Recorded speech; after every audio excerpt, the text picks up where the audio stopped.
السلام عليكم ورحمة الله وبركاته. إن الحمد لله اللهم صل على محمد وعلى آل محمد كما صليت على إبراهيم وعلى آل إبراهيم إنك حميد مجيد. اللهم بارك على محمد وعلى آل محمد كما باركت على إبراهيم وعلى آل إبراهيم إنك حميد مجيد.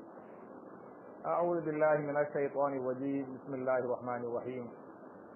ويسألونك عن ذي القرنين قل سأتلو عليكم منه ذكرا إنا مكنا له في الأرض وآتيناه من كل شيء سببا فأتبع سببا حتى إذا بلغ مغرب الشمس وجدها تغرب في عين حمية ووجد عندها قوما قلنا يا ذا القرنين إما أن تعذب وإما أن تتخذ فيهم حسنا قال أما من ظلم فسوف نعذبه ثم يرد إلى ربه فيعذبه عذابا نكرا وأما من آمن وعمل صالحا فله جزاء الحسنى وسنقول له من أمرنا يسرا قال رسول الله صلى الله عليه وسلم بلغوا عني ولو آية. رواه البخاري.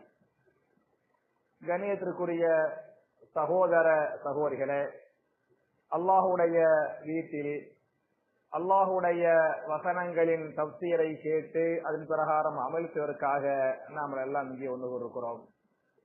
இப்படிப்பட்ட நல்ல சந்தர்ப்பத்துல இன்னைக்கு நம்ம பார்க்க வேண்டிய ஆயத்து திருமறை குர்ஆனின் சூரத்துல் கஹ்ஃப் என்று சொல்லக்கூடிய 18வது அத்தியாயத்தின் 83வது ஆயத்தை இன்ஷா அல்லாஹ் இன்னைக்கு நம்ம பார்க்கணும். என் அருமை சகோதரர்களே, தாய்மார்களே, உங்களுக்கு தெரியும் இந்த சூரா அருளப்பட்டதற்கு ஒரு முக்கியமான காரணம் இருக்குது. அப்படித்தானே? என்ன காரணம்? ரசூலுல்லாஹி ஸல்லல்லாஹு அலைஹி வஸல்லம் தாவா பணி செஞ்சாங்கல்ல.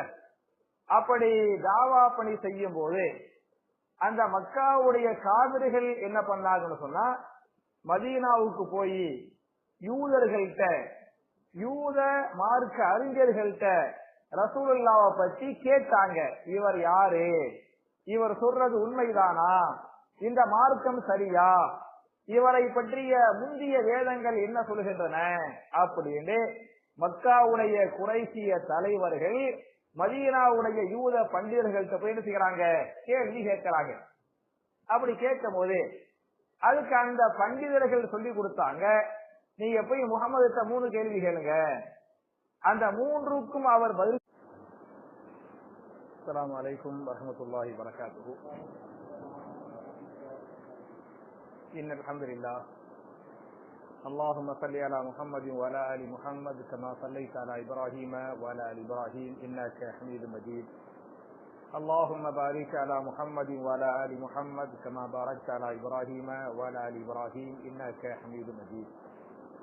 أعوذ بالله من الشيطان الرجيم. بسم الله الرحمن الرحيم.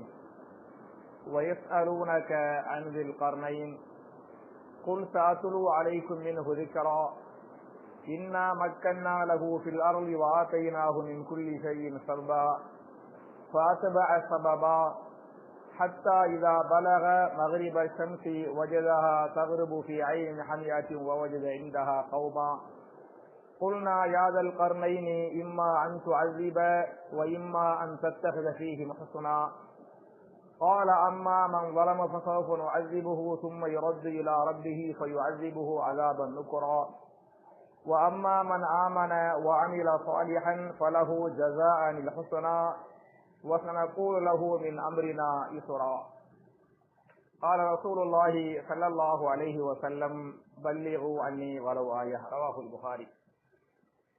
கண்ணியத்திற்குரிய சகோதர சகோதரிகளே, அல்லாஹுடைய வீட்டில் அல்லாஹுடைய வசனங்களின் தப்சீரை கேட்டு அதன் பிரகாரம் அமல் செய்வதற்காக நாம் எல்லாம் இங்கே ஒன்று இருக்கிறோம். இப்படிப்பட்ட நல்ல சந்தர்ப்பத்துல இன்னைக்கு நம்ம பார்க்க வேண்டிய ஆயத்து திருமறை குர்ஆனின் சூரத்துல் கஹ்ஃப் என்று சொல்லக்கூடிய 18வது அத்தியாயத்தின் 83வது ஆயத்தை இன்ஷா அல்லாஹ் இன்னைக்கு நம்ம பார்க்கணும். என் அருமை சகோதரர்களே, தாய்மார்களே, உங்களுக்கு தெரியும், இந்த சூரா அருளப்பட்டதற்கு ஒரு முக்கியமான காரணம் இருக்குது. அப்படிதானே? என்ன காரணம்? ரசூலுல்லாஹி ஸல்லல்லாஹு அலைஹி வஸல்லம் தாவா பணி செஞ்சாங்கல்ல. அப்படி தாவா பணி செய்யும் போது அந்த மக்காவுடைய காவிரிகள் என்ன பண்ணாங்கன்னு சொன்னா, மதீனாவுக்கு போய் யூதர்கள்ட்ட, யூத மார்க்க அறிஞர்கள்ட்ட ரசூலுல்லாஹ்வை பற்றி கேட்டாங்க. இவர் யாரு? இவர் சொல்றது உண்மைதானா? இந்த மார்க்கம் சரியா?